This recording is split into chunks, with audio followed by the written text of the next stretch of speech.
Sejam todos mais uma vez bem-vindos ao Instituto Hugo de São Vítor, dentro dessa nossa semana homérica que se inicia hoje. Hoje nós vamos então falar sobre Homero, não é? Hoje e no resto da semana vamos falar aqui sobre Homero, para que sirva de uma introdução e uma motivação para a leitura deste que é o Príncipe dos Poetas, tanto em sentido estrito, não é? Príncipe quer dizer o primeiro, como também no sentido que evoca esta palavra de nobreza, certo? Então, Homero é sim o príncipe dos poetas e é a ele que nós dedicaremos aqui essa semana homérica. E esse adjetivo, certo, homérico, serve para algo grandioso, porque a obra de Homero é justamente grandiosa. Os temas de Homero são grandiosos, as imagens que Homero descreve, né, ou pinta, melhor dizendo, para usarmos uma terminologia bastante específica da arte poética, são sempre grandiosas, certo? Homero é relacionado com tudo aquilo que é grande. E grande é a Guerra de Troia, o tema central daquilo, ou melhor, o tema de fundo de tudo aquilo que Homero nos diz, que Homero nos conta é a Guerra de Troia. E o pessoal pode esperar assim, né? Bom, então Homero conta a história da Guerra de Troia, certo? A Ilíada é a história da Guerra de Troia. E aí o sujeito começa ali a ler e vê que não é aquilo, certo? Ele não começa a tratar das causas da Guerra de Troia ali no início do poema e nem mesmo do início da Guerra de Troia. Ele trata lá de um pedacinho do final da Guerra de Troia e não nos conta o fim da Guerra de Troia, certo? Então tudo se passa ali em algumas semanas no último ano desses 10 anos que durou a Guerra de Troia e não diz o início, não diz como a guerra terminou e nem nada disso, certo? E então se nós esperarmos assim que Homero nos diga, não é, qual foi as causas, não é como a gente estuda lá a Primeira Guerra Mundial e aí está lá dito, né, ao assassinato do arquiduque da Áustria e não sei o que foi a grande questão que eclodiu a Primeira Guerra Mundial e tal, e o que foi a Guerra de Troia, certo? É um pouco sobre isso que nós vamos falar. Há diversas fontes para além de Homero, e são fontes todas posteriores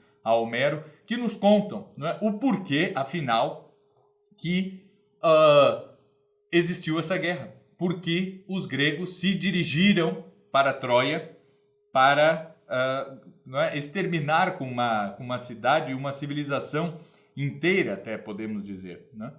E o que causou essa grande guerra que Homero põe de pano de fundo para tratar, aí sim, na Ilíada, sobre a cólera de Aquiles, que é o tema principal mesmo da Ilíada. Ele tem esse nome por Ilio, né?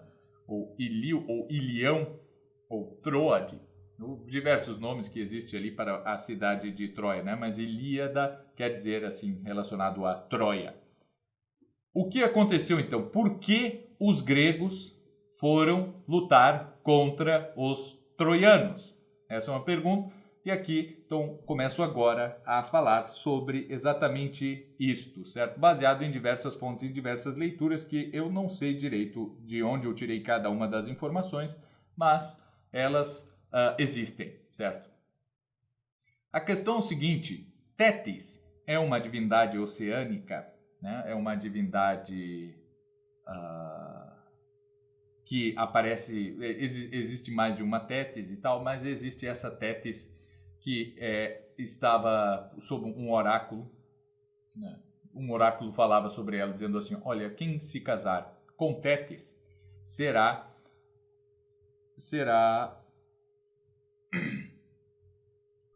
o seu poder, certo, deposto pelo próprio filho. Terá um filho dessa união que será mais forte que o pai. Ou seja, isso faz com que nenhum deus queira se casar com Tétis. Isso está escrito no destino, está escrito pelas Moiras, certo? As Moiras, elas tecem os destinos de toda a história, né? Não só dos homens, mas também como dos deuses e do cosmos inteiro. Isso está definido. Olha, quem se casar com Tétis terá um filho mais forte do que si, e isso faz com que nenhum deus queira se casar com Tétis. Bom, em princípio, Tétis está ali, não é sozinha, mas os homens não têm problema nenhum com isso, certo? Os mortais, eles até ficam bastante felizes se um filho, certo, é mais forte do que si. Isso então não tem problema nenhum. E eis que Peleu, um poderoso rei, aceita se casar com Tétis. E casam-se. E há, obviamente, num casamento, uma festa. E nessa festa foram convidados tantos os nobres, certo? Da mesma raça que o noivo, Peleu, e tanto os deuses, todos os deuses, todas as divindades, né? Convidados da parte de Tétis. Como é normal num casamento, aos convidados do noivo e aos convidados da noiva. Porém, havia uma única divindade que não foi convidada. Ela é Eris, que os latinos chamam de Discórdia, certo? Então a discórdia não foi convidada para o casamento porque, por acaso, ela sempre causa confusão onde ela aparece, não é? Então é melhor, não, é melhor deixá-la de fora da festa. Não convidaram a discórdia. E ela, obviamente, não fica muito satisfeita com essa desfeita e pega numa maçã de ouro e escreve ali, para a mais bela. Vai até a festa, que ela não havia sido convidada, isso, claro, ela não entra, não é? Mas ela tira ali a maçã no meio da festa, enquanto estavam ali todos os convidados. E a maçã cai ali e logo, não é? Bom, é para a mais bela. Bom, quem é a mais bela, não é? Há 3 deusas que logo dizem, não sou eu, né? Então, obviamente, Afrodite diz, é para mim. E Hera diz, é para mim. E Atenas diz, é para mim. E estão ali agora as 3 em plena discórdia. O que fazer? Vamos apelar para uma instância superior, vamos para o pai de todos os deuses, certo? Não só por questão de ser realmente o pai, por ter gerado outros deuses, mas por estabelecer essa paternidade mais institucional, que é o caso de Zeus.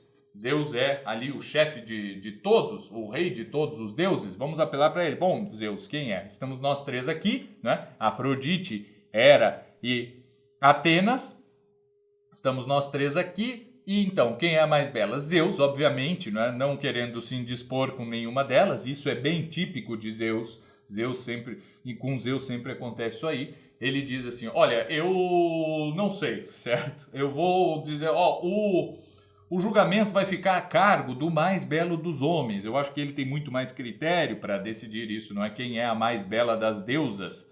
Esse mais belo dos homens é Paris. Então vocês procurem Paris, levem lá a maçã e digam para ele entregar a quem for a mais bela, certo? Isso aconteceu no casamento de Peleu e Tétis, casamento do qual virá um filho chamado Aquiles, né? Que será assim então um filho de um homem com uma deusa e terá um papel bastante importante lá na Ilíada, é o protagonista da Ilíada. Mas agora corta um pouco, nós temos que falar de Paris, certo?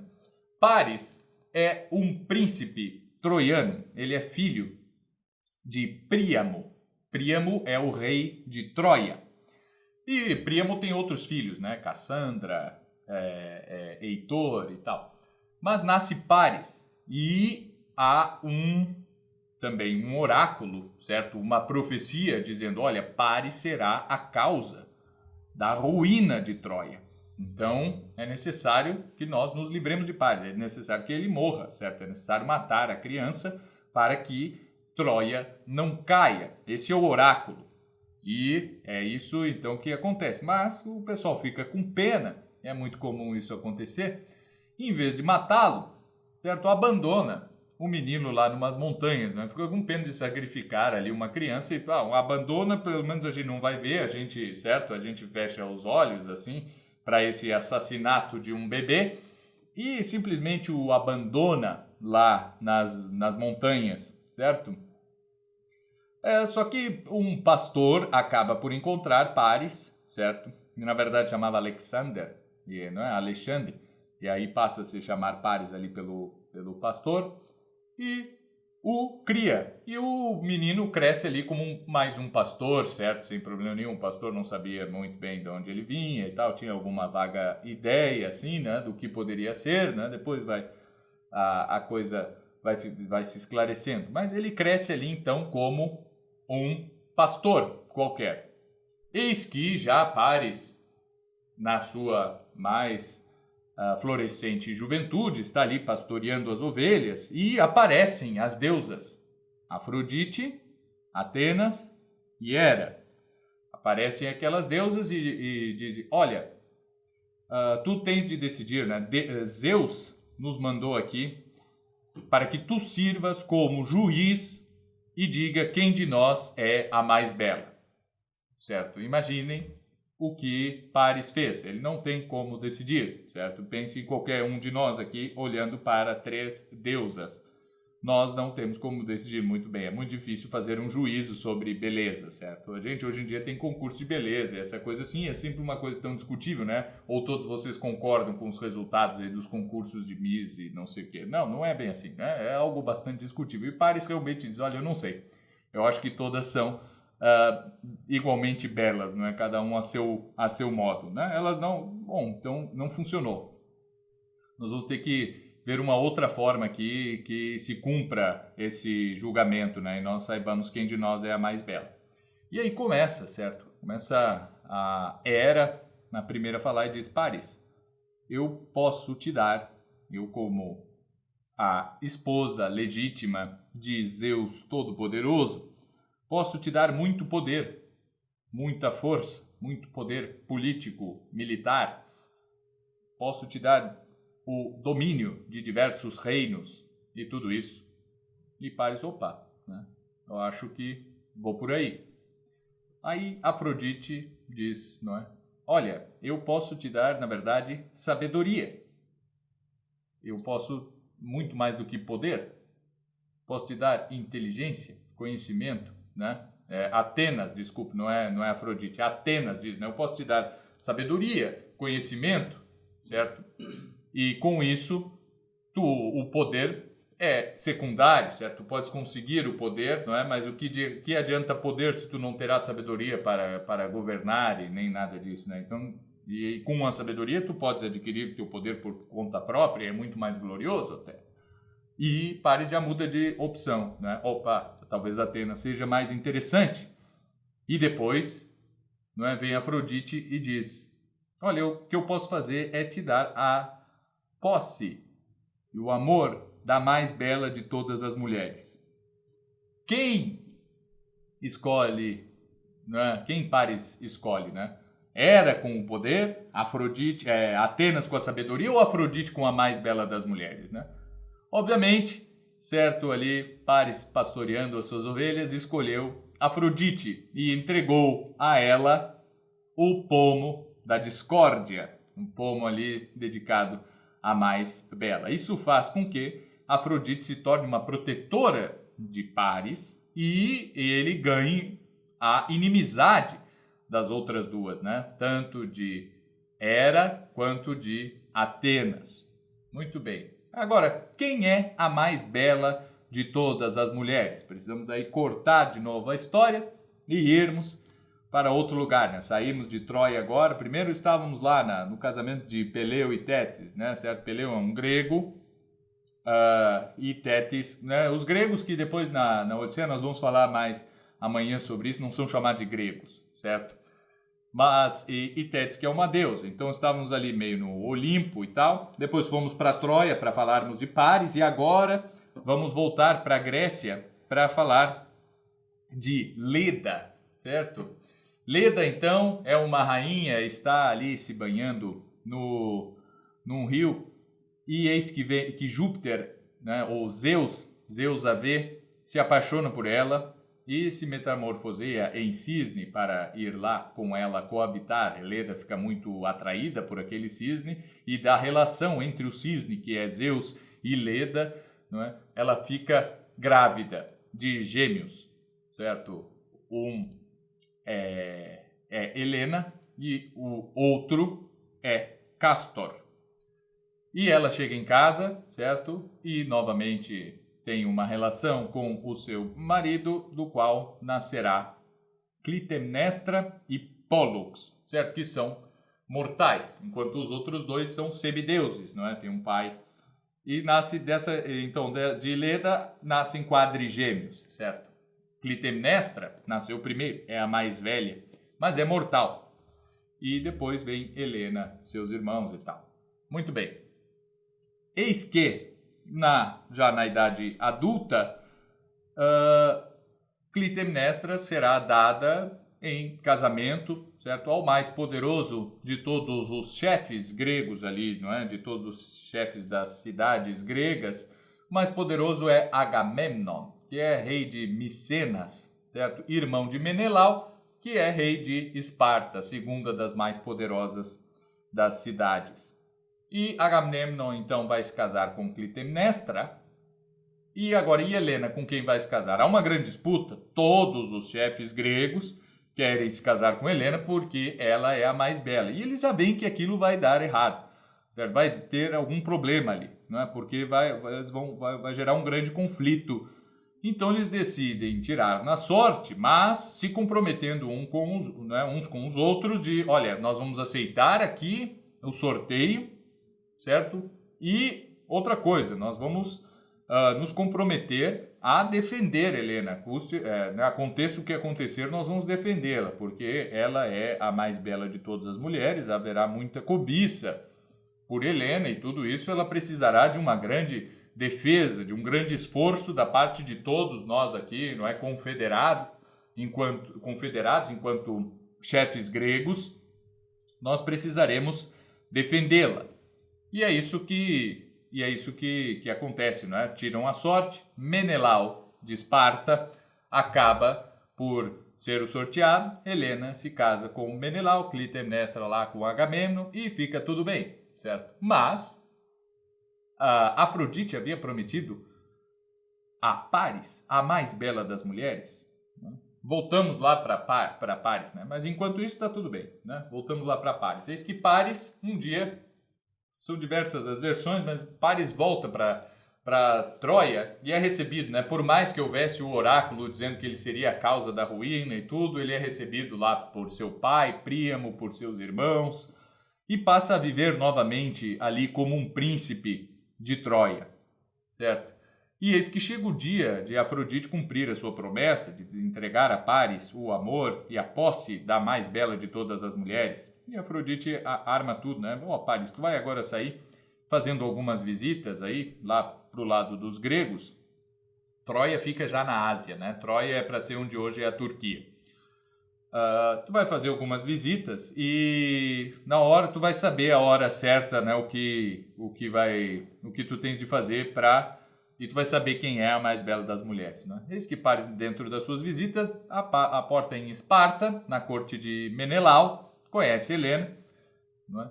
Por obra de Afrodite, pela providência de Afrodite, né? Tudo dá certo, resumindo aqui bastante a coisa, e Paris rapta Helena da sua própria casa, da casa de Menelau, e a leva para Troia.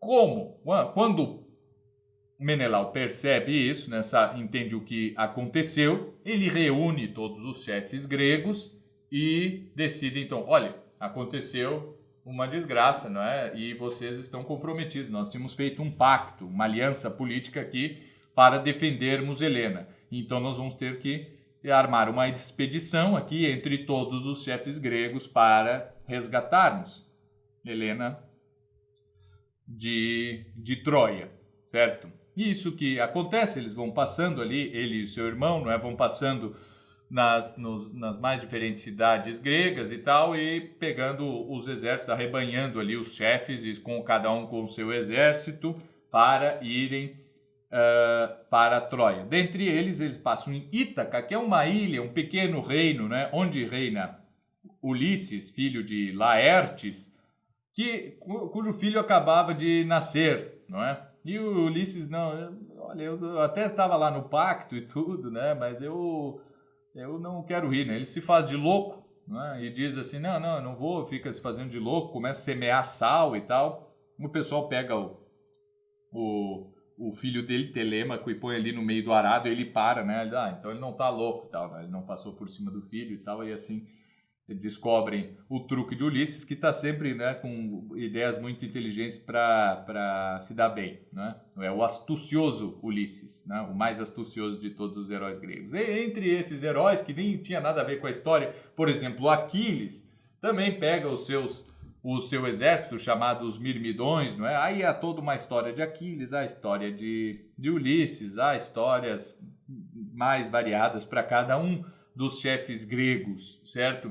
E partem, então, para Troia, certo? Cada um ali, né? Diversas naus, cada chefe levando diversas naus, né? Vários barcos desses, a remo, enormes, a remo e velas também e tal, mas são enormes e vão lá para Troia, né? Eles têm que atravessar o mar Egeu, do que hoje é a Grécia, para aquilo que hoje é a Turquia, e aportam lá nas praias de Troia, certo? E aí vai começar a guerra de Troia. Bem, de onde há essas fontes? São várias fontes, mas o principal motivo é porque Homero, que nós não sabemos se existiu ou não, isso pouco importa, o que nós sabemos é que há um texto, e esse texto deixa quicando várias coisas. Então ele muitas dessas informações ele cita assim de passagem, mas não conta a história inteira.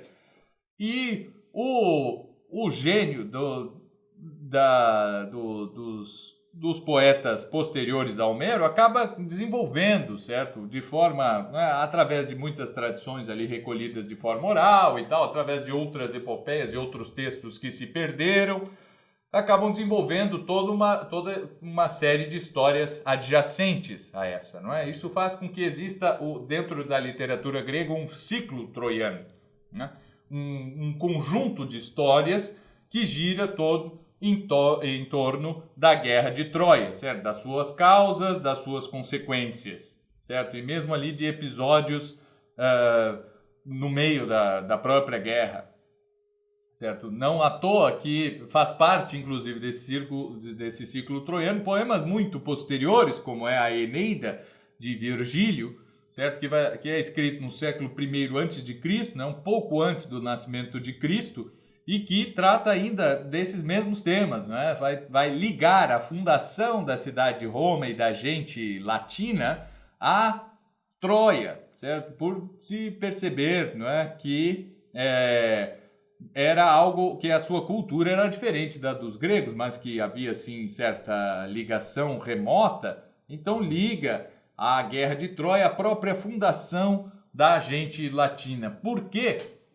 Esse pacto que existe entre os chefes gregos em prol de, né, para salvaguardar a beleza personificada na própria Helena, é o que faz com que nasça, é um mito fundacional da cultura grega inteira, certo? E que, por conseguinte, é um mito fundacional da civilização ocidental inteira. Então, se nós estamos falando de cultura grega, de cultura ocidental, essa cultura tem como mito fundacional o resgate da beleza que havia sido roubada, não é? Furtada de forma tão imoral como foi o caso desse furto de Paris, certo? Com todos os símbolos, né? Com tudo aquilo que Afrodite, o poder e a providência de Afrodite possa representar, tornando-se a deusa do poder, certo? Que é Hera, e a deusa da sabedoria, certo? Aliadas dos gregos, certo? Enquanto Afrodite é uma inimiga. E assim nós vamos então ter todo o desenvolvimento de um conjunto inumerável de símbolos que faz com que nós entendamos muito bem os valores que a partir daí surgem, certo? De gerações e gerações, de séculos e séculos de leitores e ouvintes dos poemas homéricos que tem como fundamento essa história que, muito resumidamente, nós contamos aqui nessa live. E vamos continuar aí por essa semana falando justamente disso. Certo? Então, eu agradeço a todos que estiveram aqui conosco E peço aí que compartilhem essa live, se vocês não é conhecendo pessoas, vai ficar gravado aqui, conhecendo pessoas que se interessam por esses temas, que se interessam por literatura antiga, por mitologia e tudo isso. Compartilhem e divulguem aqui essa nossa Semana Homérica.